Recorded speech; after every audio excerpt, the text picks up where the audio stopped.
Afghanistan on Thursday. Residents of Pakistan's border region with Afghanistan have been uprooted by months of intermittent crackdowns against the TTP by Pakistan's security forces.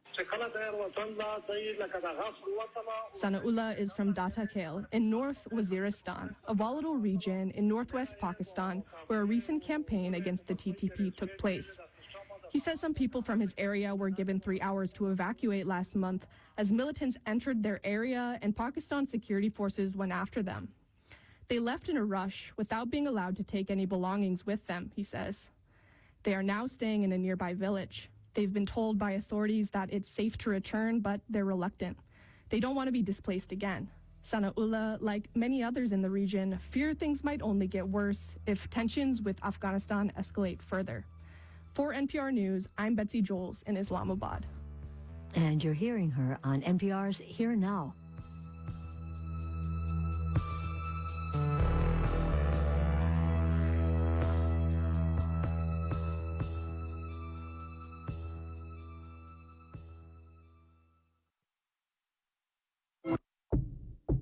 Hi, I'm Meghna Chakrabarti, host of On Point from WBUR. Every day, On Point tries to help make sense of our world. We'll learn together, challenge our thinking, we'll meet some amazing people, and hopefully we'll have some fun too. Get a curiosity-driven combination of original reporting, interviews, and more on Point, weekdays at 7 on Radio IQ.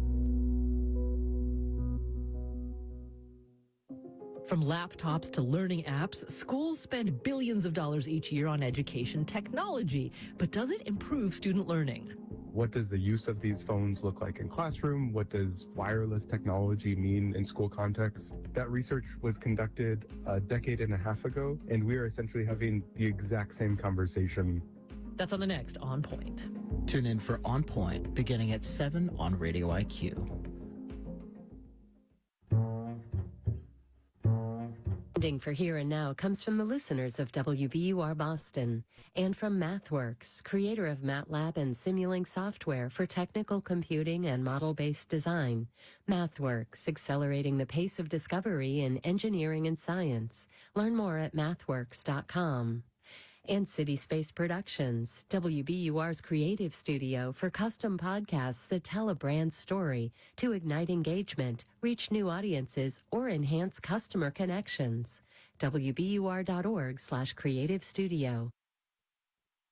It's Here and Now. So what happened to the baby puffin? You know those seabirds with the black hoods and wings and white puffed out chests? As they mature, their bills and feet turn a bright orange. There are colonies in Maine, but maybe you've heard of the juvenile puffin who went viral after he blew off course a week ago and landed further south in a backyard in Wrentham, Massachusetts, then was taken in by the Congress of the Birds, a terrific rescue organization in Rhode Island. But then came word last week of that nor'easter that did wallop the region Sunday night, and they knew they had to release him before that storm came, or he might have ended up in Ohio. So Operation Wrentham Puffin kicked in. And what happened isn't the image you may have of a rescued bird soaring in flight. Shada Soleimani is founder and executive director of Congress of the Birds. Shada, first I'm going to allow you just one joke about the puffin plopping in a yard in Wrentham, Mass. Go. Oh, he went to the outlets. Of course. It's home to all the outlets in the area. But no, he was in a backyard. And props to the person who called Animal Rescue, who then called you, because seabirds don't live on land, right? They certainly do not. These guys are made to be out on ocean. They never come to land unless they are coming to nest on cliff sides. Definitely not on cement parking lots or grassy backyards. Right. So this puffin, while resilient, he only had his feathers ruffled, we understand, would not have survived. And you tell us they usually spend their first 5 years alone before rejoining the colony. That sounded so sad to me. And you know, the first time I heard it too, I was like, wow, that must be so lonely. But they kind of set off in late August from their natal colonies. They fly around. They don't really join up with other puffins, but they come back to their natal colonies when they're mature. So anywhere between 4 and 5 years of age. And they have this kind of just radar. Yeah, birds rely on stellar cues to find their way. So sun and stars. Okay, so you knew you had to get him out of town because of the storm coming in. So you lined up someone to keep him overnight in her bathtub to hand off to someone else who drove him the length of Cape Cod to Provincetown because what was there? Sea Salt Charters, who was willing to help us out and get this guy north out of the storm's way. Okay, let's bring in David Lauricella, whale watch captain at Sea Salt Charters, one of two ships that said, we'll take the puffin north. David, did you know anything about puffins and releasing them? You know, I knew basically nothing until I Googled and watched YouTube videos for several hours. But what did you think? I mean, absolutely thrilled. We love to educate the public about endangered whales and all the seabirds out there. So we were happening to take our boats north to get them out of this storm and to get them up on land because the season's over. Okay, so there were two boats actually, and there's some video at the moment. How did you even know how to pick up the bird? Oh, I got tremendous instructions from the Congress of the Birds people. They gave me 3 sets of gloves to wear and a towel. He was so cozy. I felt so bad throwing him into the cold North Atlantic. But when he hit the water, he was home. You could tell he was so happy. He did the little splish splash thing like a bird in a little bird bath does. Well, but first you had the throw, which is, if people have seen, when you release a bird, it's like, Hosanna. I mean, your that hands. was the hardest part. I rehearsed that all night. My wife in the morning, as I was leaving at 4 a.m., said, don't screw up the puffin throw. And I had watched guys in Iceland. They throw them like they're a Frisbee. And I was like, no, I'm not going to do that. But once I got him out, I could feel that he was ready. And I just kind of gave him a little toss. And he flapped 3 or 4 times. And you could see when he looked at the water, he said, that's where I want to be. Now, my heart stopped because I thought it was a failure because, you know, David throws both hands up in the air and the bird goes up and then goes down in the water. And I thought, oh, no. That was a happy little clam out there on the water. Yes. Seeing the footage of him diving shows that he's doing exactly what he's supposed to be doing. Okay. So what happens now? He's a yearling, so he's only, not more than 6 months of age at this point. So he's probably got another 4+ years at sea until he returns home. Oh, man. David, every time you see a puffin now, are you going to think, that's my boy? Oh, my gosh. You took the words out of my mouth. I will be looking at every bird I pass now. I got to tell you guys, I ordered a puffin costume to wear for Halloween this year. I love that so much. Shade, I have to say the moral of the story seems to be if you have a seabird plop in your backyard, call in because there are people standing by to help. That's right. Anytime you find an injured bird, don't try to take matters into your own hands. These birds require really specialized care, diets, feather care, the type of water they're in, medications. So your best bet is to always find a licensed wildlife rehabilitator. Puffins are rare here. We have passengers all the time ask, do you see puffins? And now I'll be able to say, well, we actually had one on board. Right. And I threw it in the water. David Lauricella is whale watch captain at Sea Salt Charters in Provincetown, Massachusetts. Shada Soleimani is founder and executive director of Congress of the Birds in Rhode Island. We'll have pictures of the puffin at hereandnow.org. And I just want to thank you both. Thank you.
Welcome Pastor Johnny Crane. Invite him to come forward to the podium. Pastor Crane, I invite you to tell us about your church and then lead us in a prayer.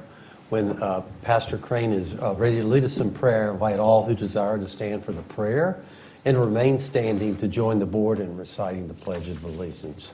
Welcome. Thank you, Board, for the opportunity to be here today. I'm Johnny Crane, pastor at Villa Heights in Bonsack, affectionately known as the Church for the Good Sledding Hill. They're on 460, and I would like to take this time to pray for you now. Okay. Heavenly Father, we come before you today acknowledging that all authority is established by you and under your hand, and we thank you for those who serve in leadership in our community. Thank you for the Roanoke County Board of Supervisors and the responsibility they carry to make the decisions that affect so many lives. We lift them up to you today, asking, as James 1:5 says, that if we lack wisdom, we can ask of you, and you give to all generously. We pray that you would grant them wisdom today, not just practical insight or political discernment, but true wisdom, a wisdom that begins with the fear of the Lord and is rooted in righteousness, humility, and truth. As they lead, may they sense your guiding hand upon their work. Help them to remember that this leadership is a stewardship and that their authority they hold is a trust given to you for the good of the people. We pray that our county would flourish under their wisdom and that peace and righteousness would abound. We ask all this in the name of Jesus. Amen. Amen. I pledge allegiance to the flag of the United States of America and to the republic for which it stands, one nation, under God, indivisible, with liberty and justice for all.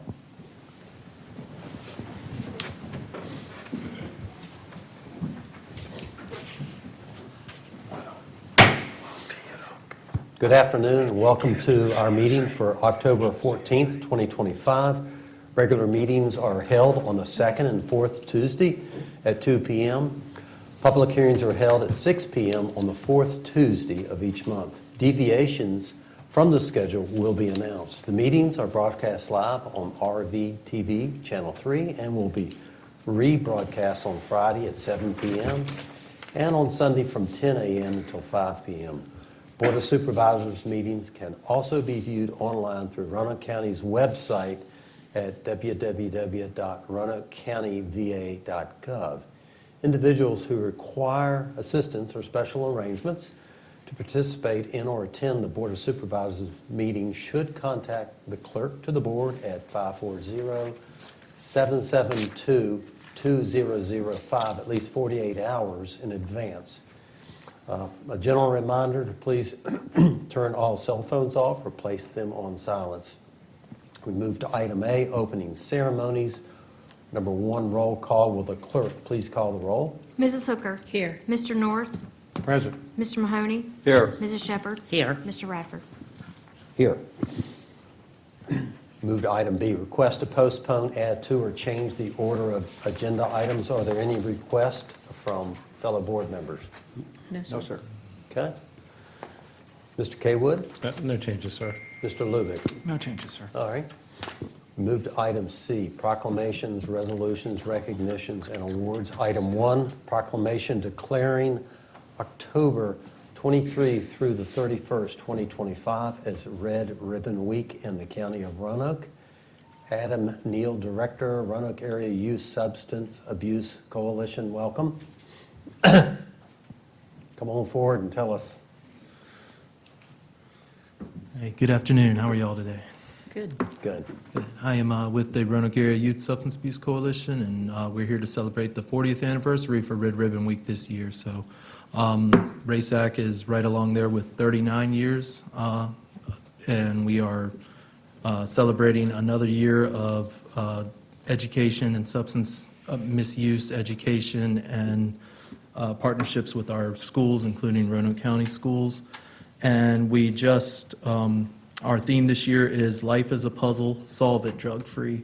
And so we are continuing our support and contest and different supports that we have for education in Roanoke County. So thank you for continuing to support Red Ribbon Week in Roanoke County this year. Okay, I'm going to have the clerk go ahead and read the proclamation. Proclamation declaring October 23 through October 31st, 2025 as Red Ribbon Week in the County of Roanoke. Whereas alcohol and other drug abuse in this nation has reached epidemic stages, and whereas it is imperative that visible, unified prevention and education efforts by community members be launched to eliminate the demand for drugs. And whereas the National Red Ribbon Campaign offers citizens the opportunity to demonstrate their commitment to drug-free lifestyles, no use of illegal drugs, and whereas the National Red Ribbon Campaign will be celebrated in every community in America during Red Ribbon Week, October 23 through 31, 2025. And whereas business, government, parents, law enforcement, media, medical, religious institutions, schools, senior citizens, service organization, and youth will demonstrate their commitment to healthy, drug-free lifestyles by wearing and displaying red ribbons during this week-long campaign. And whereas the County of Roanoke further encourages its citizens to participate in drug prevention and education activities, not only during Red Ribbon Week, but all year long. Now therefore, we, the Board of Supervisors of Roanoke County, Virginia, on behalf of all of its citizens, do hereby proclaim October 23rd through the 31st of 2025 as Red Ribbon Week in Roanoke County, Virginia. Thank you. Do I have a motion to adopt the proclamation? Motion to adopt. Thank you. Do I have a second? Second. Thank you. Any discussion on the motion? Clerk, please call the roll. Mrs. Hooker. Yes. Mr. North. Yes. Mr. Mahoney. Yes. Mrs. Shepherd. Yes. Mr. Radford. Yes. And Mr. Neal, while you're here, we're going to take a picture with the proclamation here in the front. Yes, sir. Yeah. Do you want us in the front? Come down? Huh? Why don't you come down? Okay. All right. Are we supposed to stand or are we sitting? Yes. Y'all can.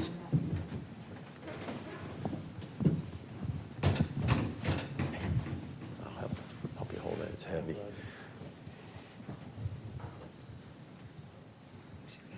There we go. Okay, 1, 2, 3. Okay. Thank you. Appreciate you coming. Thank you. Thank you.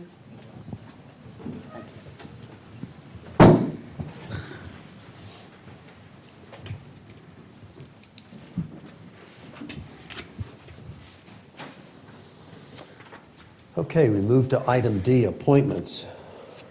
Do any board members have an appointment that has not been given to the clerk and included in the board report for agenda item D? No. We're all good? Okay. Is there a motion to approve the list of appointments set forth in the board report? Motion to approve. Thank you. Second? Second. Thank you. Any discussion? Clerk, please call the roll. Mrs. Hooker. Yes. Mr. North. Yes. Mr. Mahoney. Yes. Mrs. Shepherd. Yes. Mr. Radford. Yes. We move to item E, consent agenda. All matters listed under the consent agenda are considered by the board to be routine and will be enacted by one resolution in the form or forms listed below. If discussion is desired, that item will be removed from the consent agenda and will be considered separately. Does any board member wish to remove any item from the consent agenda for discussion? No, sir. Okay. Is there a motion to adopt all matters on the consent agenda? Move the motion, item E. Thank you. Is there a second? Second. Thank you. Any discussion? Clerk, please call the roll. Mrs. Hooker. Yes. Mr. North. Yes. Mr. Mahoney. Yes. Mrs. Shepherd. Yes. Mr. Radford. Yes. Move to item F, citizens' comments and communications. This time has been set aside for Roanoke County citizens, county property owners, county businesses owners to address the board on matters of interest or concern. While the board desires to hear from all who desire to speak, this agenda item is limited to a duration of 30 minutes. Each individual speaker shall be afforded 3 minutes. And I do have one citizen to speak. But any that have shown up, if you want to speak, we have forms out in the back you can sign and bring them to the clerk. So each person is permitted to speak up to 3 minutes. At the front of the podium is a light system that tells you how much time you have remaining. When the light changes from green to yellow, please share any concluding marks. When the light changes from yellow to red, your time is ended. So at this time, I have a Harry Zuloff. Welcome. Come on board. State your name and your address for the record.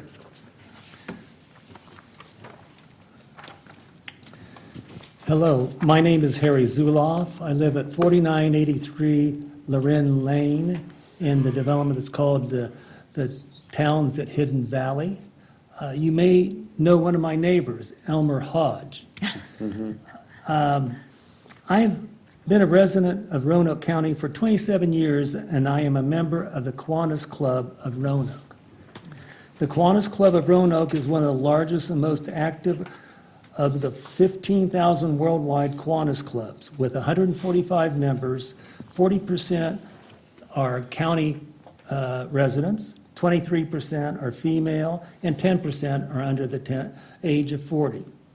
We are the largest civic organization in the Roanoke Valley. Our weekly meetings invite high-caliber local speakers to present timely and relevant topics. Networking is an important element of our civically engaged club members. Our membership includes city and state government leaders, corporate leaders, nonprofit leaders, church leaders, civic-minded residents, and today I am encouraging Roanoke County leaders to consider visiting and joining the Kiwanis Club of Roanoke.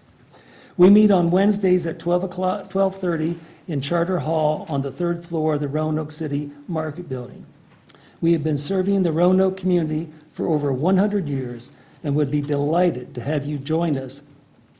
Community service is what we do. Many of you may be aware that for 30 years, our club has conducted an annual pancake breakfast to raise money. Each year, thousands of tickets are bought, many in the county, and thousands of pancakes served, and hundreds of hours of club member efforts are volunteered. Over the years, this event has raised $1 million. Wow. We use the proceeds for grants to dozens of local nonprofit and charitable organizations focused on children, older adults, and the environment. We only provide grants funds for the Roanoke Valley Metropolitan Statistical Area, and we award scholarships to high school students. Students at Cave Spring, Hidden Valley, and Northside High School with key clubs supported by the Kiwanis Club of Roanoke may apply for a scholarship. Each year, students are awarded scholarships ranging from $2,500 to $6,000. The award criteria is focused on school and community volunteer service, academic achievement, and financial need. Additionally, the purpose of the Kiwanis Career and Technical Education Awards program is to assist and celebrate Roanoke County students attending the Burton Center for Arts and Technology that are graduating and entering the workforce. $3,500 of funding was provided by our Kiwanis Club in 2025 to that Roanoke County school. I have left the pamphlet and a lunch invitation from me at each of your seats. I hope you will attend a future lunch meeting of the Kiwanis Club of Roanoke. It's just not the city. I want you to know that Rhonda here is a member of our club, and she has a few more brochures for anyone in the attendance here today. Thank you for this time. Thank you. Thank you, Mr. Zuloff. Any other speakers? Okay, thank you. I just want to say that my wife and I and our grandchildren always enjoy the pancakes and go every year. And I've seen Rhonda and others slinging pancakes. Where is it? It's downtown at underneath the Berkland Center. Berkland Center, yeah. And under the lower level. Okay.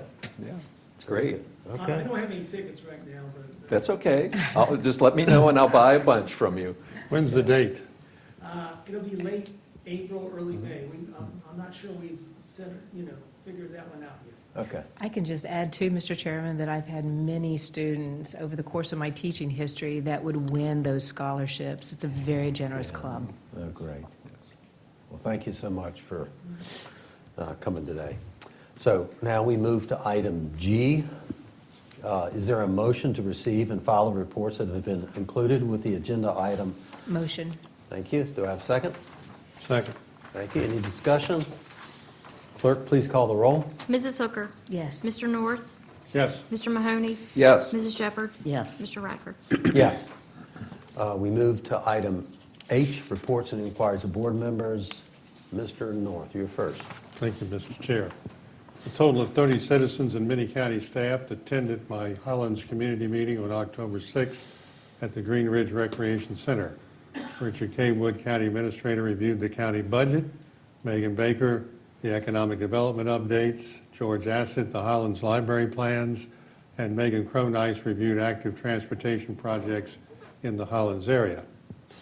Virginia Department of Transportation, known as VDOT, Police and Planning also reviewed slides regarding speeding concerns and potential options to slow traffic on Hunt Ridge Road. A paper survey is being mailed to 1,400 residents of the area who live on Hunt Ridge or whom live on roadways that connect to Hunt Ridge to provide feedback on the options listed. An online survey is also available. The surveys will close on November 2nd. The online version, if you wish to fill it out, is on our webpage at www.roanokecountyva.gov. And we appreciate those who attended that meeting. It was a very good discussion, very vibrant. On our consent agenda today, we approved almost $1 million in grants that have been awarded for 9/11 services and fire programs.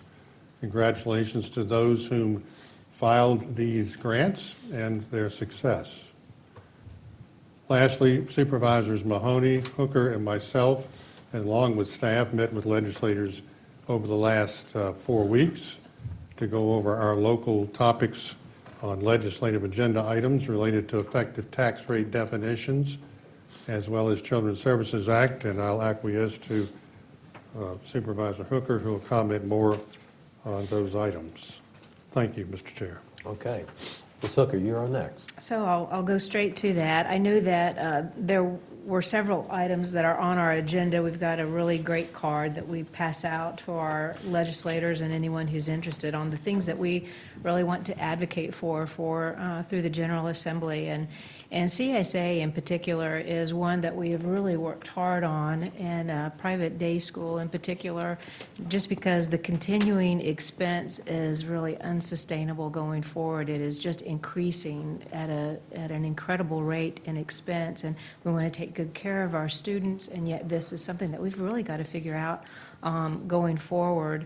We're looking at several options. We're discovering a lot of new information, and we'll continue to work to a better outcome in serving those students financially.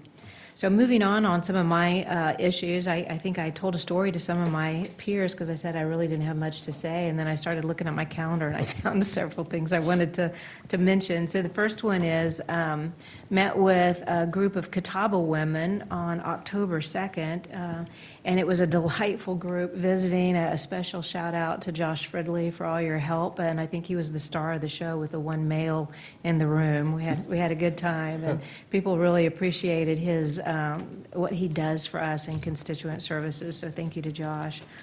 Thank you also to Fire Station number 9. We had really a great presentation. Chief Griffith, thank you for all your work in putting that together. I know it really meant a lot to the Bendises. Chaplain Brian Klingenpill was phenomenal in his words and in this dedication for a flag that was donated to this fire station from Ed and Betty Bendis.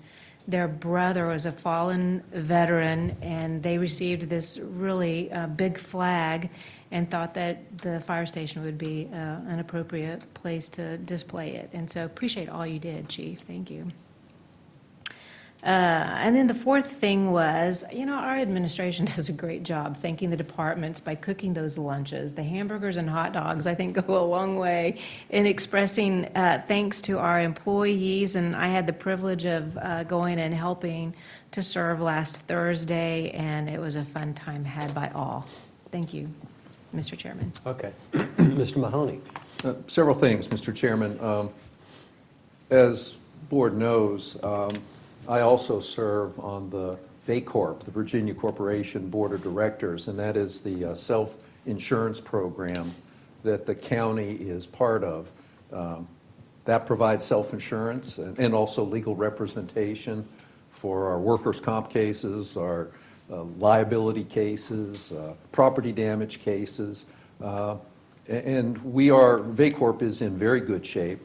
They'll be making a presentation to all of us when we attend the Virginia Association of Counties meeting, the annual meeting early in November. So I just want to let you know that we're in good shape, and our investments are making money. We are paying out some substantial claims. If you recall, when Helene came through a couple years ago, there's still a lot of claims that are still outstanding for that, and we're working through that to reimburse the localities that are members. The second item I want to talk about is I did have an opportunity to attend the fundraising gala for the Southwest Virginia Wildlife Center on the 27th of September. They do a great job, and it's amazing what they do with wildlife and injured animals and critters, and it was a great time. The third and final item I want to talk about is on October 7th, Mr. North and I, let me think, Mr. Kaywood, Mr. Blunt, Alan Hayes, the two Alexes, who else am I missing?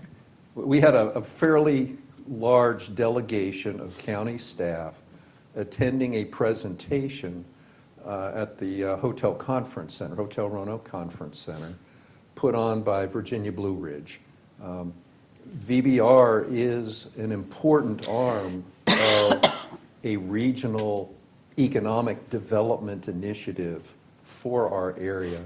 They do a lot of advertising and a lot of support to try to bring tourists here, to fill up our hotel rooms, to fill up our restaurants, bring local tax dollars to our community. They also handle a variety of sporting activities, and their report also gave us a report on the success of the recent mountain bike national championships. They talked about a lot of the advertising that they do to try to bring people, particularly from Northern Virginia, the Washington, D.C. area, and surprisingly, a large number of people from Richmond who will come here and enjoy our beautiful outdoors. They go to Explore Park or engage in a lot of the other athletic activities and the beautiful fall foliage up on the Appalachian Trail. And they gave us a lot of data about economic impact, dollars spent, and how that translates to the revenue stream for local governments and how that supports us. And again, for our citizens,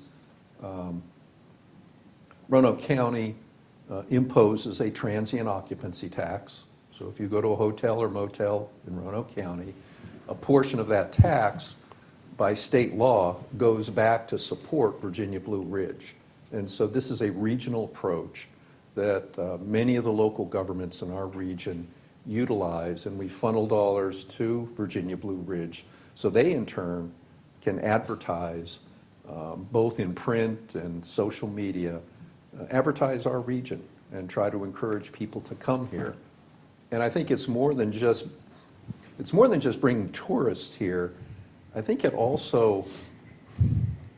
tells our story so that when Megan Baker and her people go out and try to encourage a business to come here, that sends a message about all the wonderful activities that are here in our region. And I know, living here, we tend to we take it for granted, and we don't appreciate how beautiful this area is. And so VBR does a really good job advertising that for all of us. And so we had a great program back on October 7th. They gave us a lot of good information as to what they are accomplishing and how successful they've been. So it was a good meeting. Thank you. Okay. Ms. Shepherd. I don't have anything today. Okay, all right. I got a couple things to talk about. Our Vinton Mountain Fall Festival was held this past Saturday. I was not there, but I got a report that it was great weather and the attendance was higher than last year. So hopefully I'll be able to make that next year. One other item on our report, our planning department just finished the housing survey. And that was reported by a reporter with WVTF, Mason Adams. He interviewed the third-party vendor that did that survey. And he also interviewed me in terms of my position with the board and also as a developer and home builder. And basically, just real quick, I told him a lot of things, but he only spent about 10 seconds on what I said. That's the way it is. You interview for 40 minutes and he tells you 5 seconds worth of stuff. But anyway, it was posted yesterday on WVTF. And what I said, in Roanoke County, we need more senior housing. In order to get to the older inventory of the homes, we need to have a home for those seniors to move into, assuming everybody is not a senior, but we do need that. We have quit building senior housing, and there's a lot of reasons why that has occurred. And also I told Mr. Adams that we don't need to handicap our future generations with land restrictions or zoning restrictions, and there's a whole list of things that affect that. And then finally, I try to, and this is the point he did make in his article, in order of us to do those things, we need to provide more sewer and water to land that we can build on. And we're doing that in certain areas of the county right now, but that is our key to unlock a more denser compaction for senior housing and other types of housing. So we talked about that, and appreciate him coordinating that with Amy Whitaker and our staff there. And that's all I have. Now I'll move to item I, work session. Work session for the board with representatives from the Roanoke Regional Partnership on the State of Talent Attraction presentation that will occur upstairs.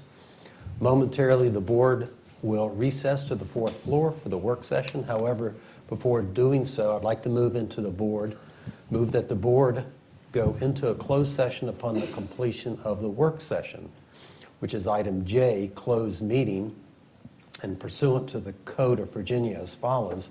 I move to go into closed session pursuant to Code Section 2.23711A5 of the Code of Virginia for discussion concerning a prospective business or industry or the expansion of an existing business or industry where no previous announcement has been made of the business or industry's interest in locating or expanding its facilities in the community. Specifically, the board will discuss potential business locations or expansion in each of the 5 magisterial districts. Do I have a second for this motion? Second. Thank you. Clerk, please call the roll. Mrs. Hooker? Yes. Mr. North? Yes. Mr. Mahoney? Yes. Mrs. Shepherd? Yes. Mr. Radford? Yes, the board will now recess to the fourth floor for the work session and closed session.